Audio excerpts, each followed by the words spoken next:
Amigos míos, un montón de gente me ha pedido este video, ya era una deuda pendiente, así que aquí está. Abróchense los cinturones porque se acercan tormentas y turbonadas. ¿Cuántas veces ustedes han escuchado decir Noruega es socialista, el socialismo noruego? Yo perdí la cuenta, lo gritan comunistas, artistas, intelectuales, progres, hippies postmodernos, Daenerys Targaryen, Harry Potter, en fin. Lo que pasa es que en este caso esa mentira, aunque la repitan 1000 veces, no se convierte en una verdad. Cada fiordo de Noruega es una carcajada de burla a los gritones de semejante tontería. Noruega tiene una socialdemocracia, sí, pero lo que tiene de social no es gracias al socialismo, no, lo tiene gracias a la democracia que ha construido el pueblo noruego, que goza de todas las garantías y posibilidades de un sistema capitalista, social, democracia. Pero los comunistas ven un país con salud pública, educación pública y se disparan socialismo, socialismo, ¿viste? El comunismo funciona. Noruega es socialista. Definitivamente no entienden nada. Ese problema ellos lo tienen tatuado en el karma desde el principio de todo. Carlos Marx expuso su teoría en su mamotreto El Capital, una teoría para la clase obrera que irónicamente pudo pensarla y escribirla gracias a que lo mantenía su amigo burgués Federico Engels. Es así, se tenía que decir y se dijo. Carlito desarrolló toda una ideología nueva para salvar a la humanidad, pero como no funciona, han tenido que imponerla a sangre y fuego, con campos de concentración, hambrunas, millones de muertos, tanques de guerra, países militarizados, policías secretas, muros de Berlín y todo tipo de violaciones a las libertades del individuo. Al final, Carlito quería salvar a la humanidad, pero en concreto su ideología es la que más seres humanos ha asesinado en la historia del mundo. Moraleja, game over. No seas como Carlito. No puedes encajar la realidad a base de patadas y trompones en ninguna idea romántica, por linda que parezca. Y aquí es donde volvemos a Noruega. Noruega, repito, tiene una socialdemocracia, un estado de bienestar con salud y educación pública y mucho apoyo económico a las personas que lo necesiten. Todo eso es verdad. Pero los noruegos no buscaron una teoría linda y dijeron, ¡ay, qué bonita! Vamos a hacer esto que suena bien, me gusta. El modelo socialdemócrata y el estado de bienestar acá fueron una consecuencia de las características innatas de los noruegos y también de factores muy específicos. Por lo tanto, para poder entender es imprescindible hablar de estos factores y hay que hacer hasta un poquito de historia. Vamos allá, Noruega fue poblado hace aproximadamente unos 12.000 años. Una de las ideas más aceptadas es que las personas llegaron a través de Finlandia. Y un detalle, Noruega quiere decir la ruta del norte o el camino hacia el norte según las lenguas germánicas nórdicas. Bien, desde los primeros asentamientos humanos en estas tierras la gente se dio cuenta de algo. Aquí no puedes inventar ni hacer lo que a uno le dé la gana. Hay que respetar, comprender y adaptarse a la naturaleza. Tienes que hacerlo obligatoriamente o te mueres. Simple. ¿Por qué? Por cuestiones específicas de clima y geografía. Les explico. El terreno es montañoso. Los suelos son muy pobres. De hecho, en la actualidad solo el 2,8% de la tierra está cultivada. Y lo que mejor se da, aparte de frutas como la manzana, la fresa, el arándano, es papas, cebada, trigo, o sea, que no es la gran variedad. Pero aguanta un segundo, tampoco se pueden poner a perder el tiempo. El periodo de cultivo solo dura 5 meses al año, aproximadamente entre el 6 de mayo y el 11 de octubre. La etapa más luminosa dura un poquito más de 2 meses. La nieve dura 6 meses y medio y el periodo de oscuridad en mayor o menor medida 5 meses y medio. Eso quiere decir que tienes un verano corto y un invierno muy largo. Un invierno que mata y mata en serio. Si durante la época de cultivo te pusiste a bobear y no a producir alimentos, te mueres. En el invierno, hasta vestirse lleva un sistema de pasos a seguir. No es como tú quieras para andar bonito. Si no sigues estos pasos, te mueres. Si no reuniste la suficiente leña para calentarte, ups, te mueres. ¿Salió el sol? Aprovéchalo. Fíjate que hoy en día sale el sol y en cualquier parque de Oslo las mujeres tiran una toalla, se ponen su bikini, se echan dorador y se acuestan a leer un libro. Es normal. Como llueve tanto y hay que trabajar, tienes que acostumbrarte a vivir bajo la lluvia. Aquí incluso tienen un refrán que dice, no existe mal clima, solo mala ropa. Pudiera poner muchos otros ejemplos, pero el punto es que este tipo de factores influyeron en la mentalidad de los noruegos, en su disciplina y en la forma de organizarse socialmente desde los tiempos remotos. Por obligación, tenían que ser disciplinados y respetar la naturaleza. Tenían que tener reglas claras y funcionales. No podían quedarse pensando en las musarañas. ¿Qué tiene el país? Un poquito de tierras cultivables. Vamos a cultivar un poquito. ¿Qué se puede cultivar? Papa, cebada, trigo. Pues comeremos papa, cebada y trigo. Y de postre, fresas y manzanas. ¿Qué otra cosa tiene el país? Costa, fiordos y mar. Pues vamos a pescar para comer y a desarrollar el arte de la construcción de barcos y la navegación. Hay grandes extensiones de tierra. Vamos a desarrollar la ganadería y la caza. La carpintería, claro que sí, por el gran número de bosques y por consiguiente de árboles maderables. Por supuesto, también se dedicaron a la herrería para el tema de las armas y los instrumentos. Ahora, ¿cómo nos organizamos para hacer todo esto? No va a ser pensando en teorías idílicas. No, no, no, no, no.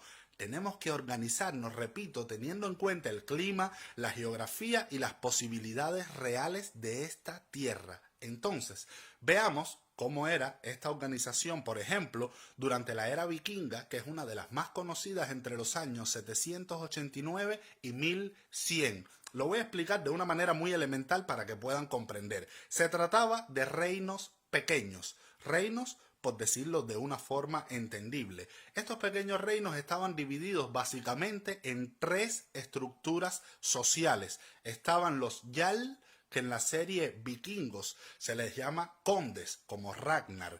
Esta casta eran los nobles guerreros que dirigían los ataques y los saqueos. Después venían los Kal, u hombres libres, que era la mayor parte de la población, una especie de clase media amplia, y muchos iban con los jefes nobles a saquear. Muchos, no todos. De hecho, la palabra vikingo para referirse a todos los nórdicos es incorrecta. Ellos nunca se llamaron a sí mismos vikingos. Lo que se decía era ir de vikingo, que significaba ir a robar, a guerrear y lo que apareciera. Estos Kal, u hombres libres, eran campesinos, granjeros, comerciantes y las demás ocupaciones que ya les mencioné. Tenían el privilegio de portar armas e incluso tenían el derecho importante a integrar una asamblea pública donde se debatían los intereses de la comunidad. Y si los nobles andaban flojos o no habían tenido éxito en los saqueos y en los combates, eran destituidos por esta asamblea pública. Fíjense, por último, estaban los trells, esclavos que no tenían ningún derecho y que eran principalmente prisioneros de combate. Esta estructura, que se las he comentado de una forma muy básica, era estrictamente funcional.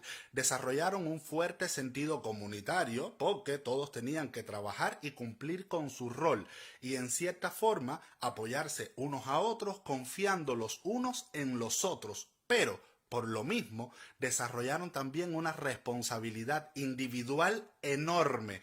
Trabajamos juntos, cooperamos juntos a nivel comunitario por ser un reino pequeño, pero es a partir del fruto del trabajo de cada uno. Porque en el invierno yo no te voy a dar mi comida, ni mi casa, ni mi leña. Si no trabajaste, te mueres. Yo velo por mí y por mi familia. De hecho, otro elemento muy importante en esta estructura social son las granjas familiares. Por tanto, hasta aquí vemos tres puntos claves para entender la actual socialdemocracia noruega. 1. La necesidad de trabajar en comunidad con una asamblea pública compuesta de hombres libres. 2. Amén de lo comunitario está la responsabilidad individual que desarrollaron.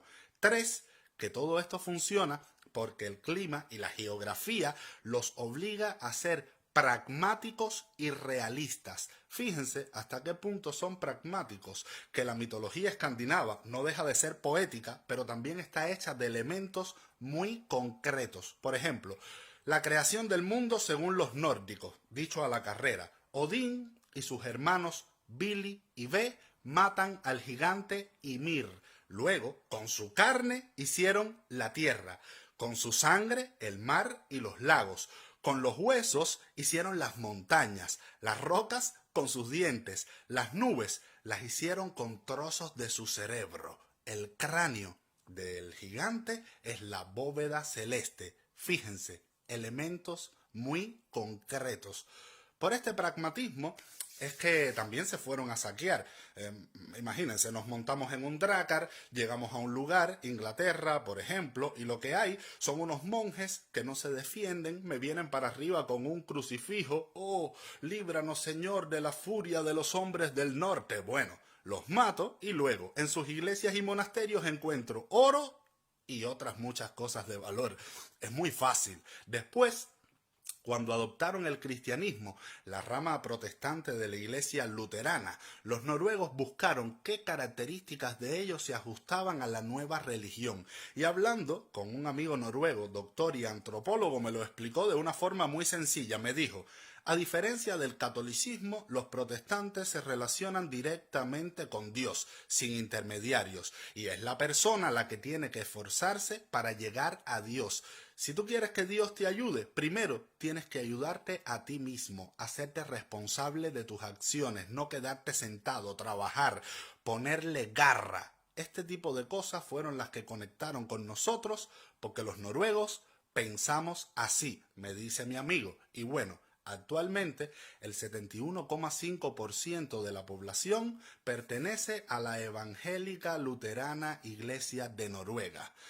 Después de la etapa vikinga, bueno, vamos a hacer un pequeño recorrido histórico para ubicarnos rápido en contexto. Luego viene la unión de Kalmar en el año 1397, donde se unieron Suecia, Dinamarca y Noruega. 2 siglos más tarde, Suecia sale de esta unión. Noruega continúa con Dinamarca hasta 1814. El 17 de mayo de 1814 ocurre algo muy importante para el pueblo noruego.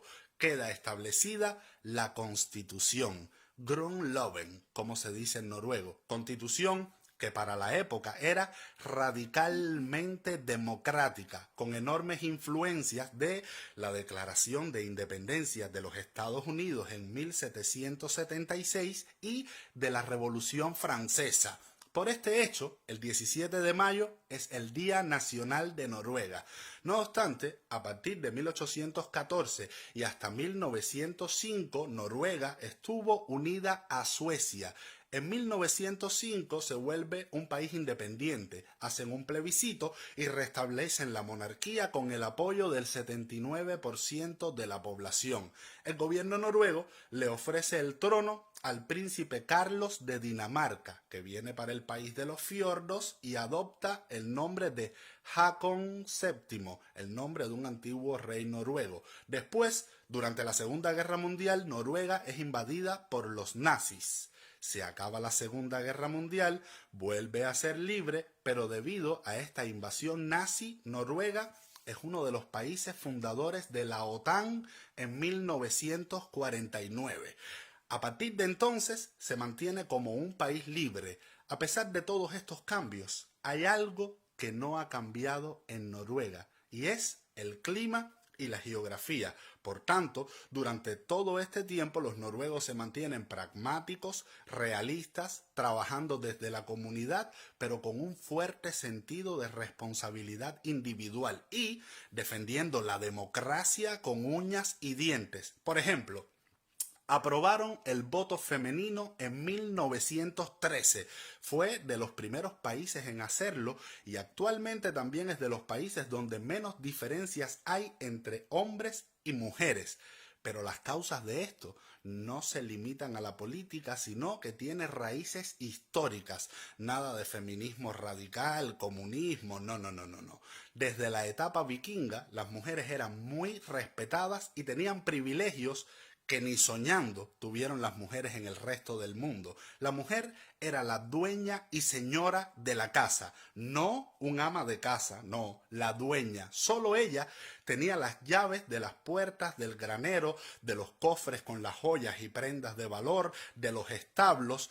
Podía disponer de todos estos bienes sin contar con el marido. Cuando el tipo se iba de vikingo, ella se quedaba al frente de todo y hasta tenía que agarrar el hacha o la espada para defender a los niños y a los ancianos en caso de ataque. Si el marido no cumplía con sus deberes tanto económicos como sexuales o si la maltrataba, ¿saben qué? La mujer podía divorciarse, sin problema, divorciarse, buscarse un nuevo marido. Y no solo eso, cuando se divorciaban, las mujeres tenían derecho a recuperar la dote. Y si la culpa del divorcio era del marido, podían exigir un tercio de los bienes y propiedades que tuvieran en común. Seguimos. El estado de bienestar noruego no es a causa del petróleo. Eso es falso. El petróleo se encuentra en 1959 y los acuerdos y beneficios del estado de bienestar se establecieron paulatinamente desde principios del siglo XX y después de la Segunda Guerra Mundial. Pero, dicho sea de paso, hasta la aparición del petróleo, Noruega no fue un país rico ni pobre, más bien normal, sin grandes recursos. Agricultura, mar y bosques. Se alimentaban mayormente de papas, bacalao, salmón, trigo, harina, otras carnes de su actividad ganadera. Por tanto, este estado de bienestar no era para que fueran todos millonarios, era para ser un país lo más justo posible con lo que tenían sin violar las libertades individuales. Pero, ¿qué sucede? Se ganan la lotería, encuentran petróleo en el Mar del Norte, como ya dije, en 1959. ¿Y qué pasa con esto? Bueno, mientras otros países petroleros despilfarran y concentran toda su economía en el petróleo, cosa que hace que estos países se desplomen cuando cae el precio del petróleo en el mercado internacional, bueno, Noruega hizo lo contrario. El Estado controló la extracción de petróleo y lo fue sacando poquito a poco para que las fuerzas productivas del país no se concentraran solo en eso y se pudiera diversificar la economía. Esto también refleja el carácter pragmático y realista de los noruegos, su honestidad y su forma de organizar el trabajo basado en una lógica consecuente y estructurada como han hecho desde la época vikinga, por las razones que ya les mencioné.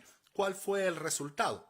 Oigan, que el Estado noruego encontró la solución perfecta. La solución perfecta, con las enormes ganancias del petróleo, comenzó a invertir, ¡tarán!, en la bolsa. Compró acciones en casi todas las grandes empresas del mundo. Facebook, Apple, Google, Tesla, en fin, son dueños ahora del 1.5% de todas las acciones en bolsa del planeta. Pero aquí viene otro punto imprescindible de vital importancia.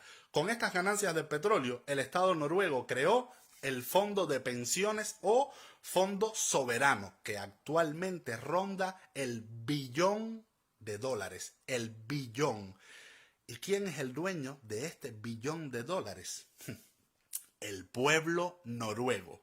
Gracias a este fondo, cada noruego cuenta con $200,000. Por tanto, cada noruego tiene $200,000 invertidos en la bolsa. La suma de esto es que el Estado noruego tiene $1 billón invertidos por el planeta que repercuten directamente en la vida de cada noruego, y esto demuestra otra cosa. Algunos pueden decir, pero el Estado noruego, con ese poder, socialismo, y analizarlo desde un prisma político equivocado. El pueblo noruego y el Estado no se ven como entes separados, sino como una unidad armónica. Aquí la gente es el sistema, porque desde la época de los vikingos están acostumbrados a verlo así. Es más, durante la época vikinga, Las asambleas públicas de los hombres libres se llamaban ting.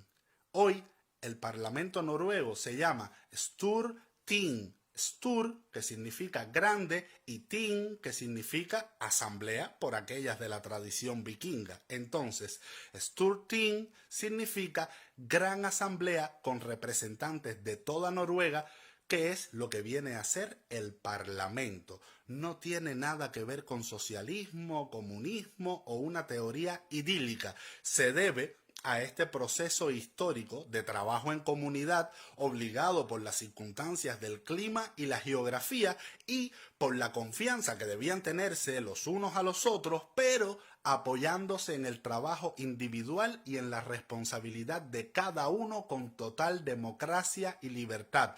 Por tanto, el noruego confía en el sistema porque ellos son el sistema.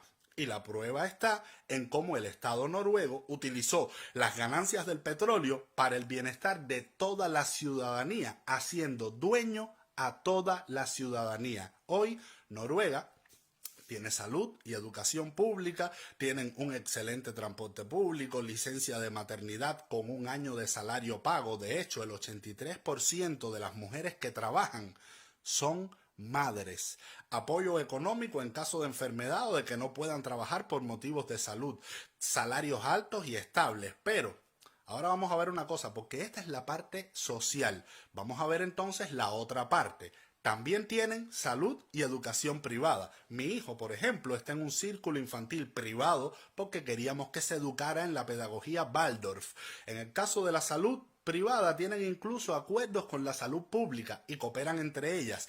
Yo me estuve atendiendo por mis crisis de migraña por lo público, pero cuando tuve que hacerme pruebas en laboratorios de alta tecnología, me mandaron a uno privado. Aquí hay tripartición de poderes, elecciones cada 4 años, una libertad de expresión enorme. Incluso, oigan esto, siendo un ciudadano común, puedes participar en todas las reuniones del Parlamento. Están abiertas al pueblo. Ni siquiera tienes que avisar. Vas y puedes hacer hasta fotos y videos con algunas restricciones por temas de privacidad de las personas, pero puedes hacerlo.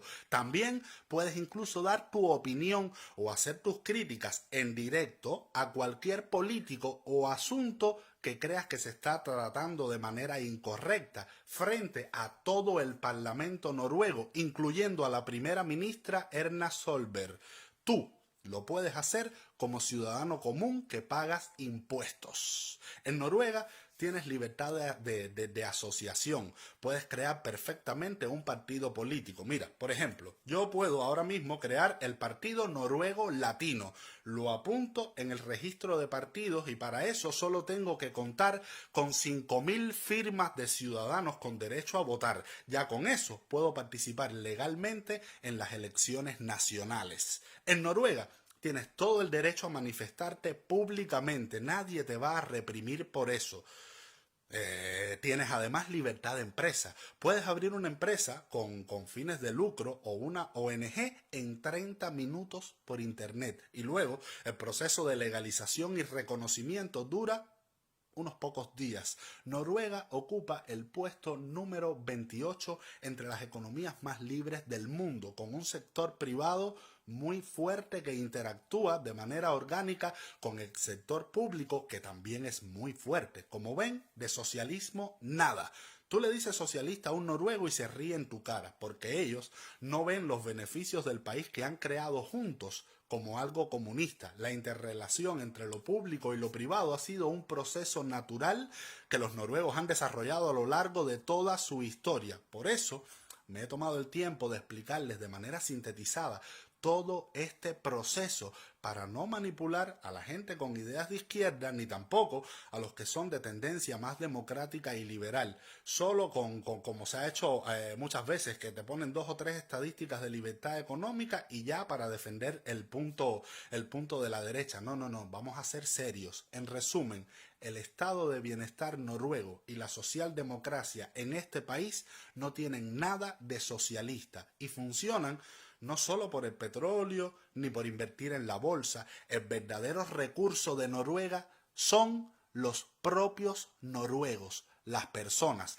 que se han educado durante miles de años en armonía con su entorno y son gente honesta, trabajadora y con un alto sentido de la democracia. Son extremadamente patriotas sin ser chauvinistas y sin populismo, y tienen a la corrupción política y económica casi como un crimen de lesa humanidad. A los comunistas les digo, antes de repetir como cotorras que Noruega es socialista, estudien para que no pequen de mentirosos o de ignorantes. Yo vivo en Noruega y nunca había visto un país con tanta libertad. Hasta la próxima.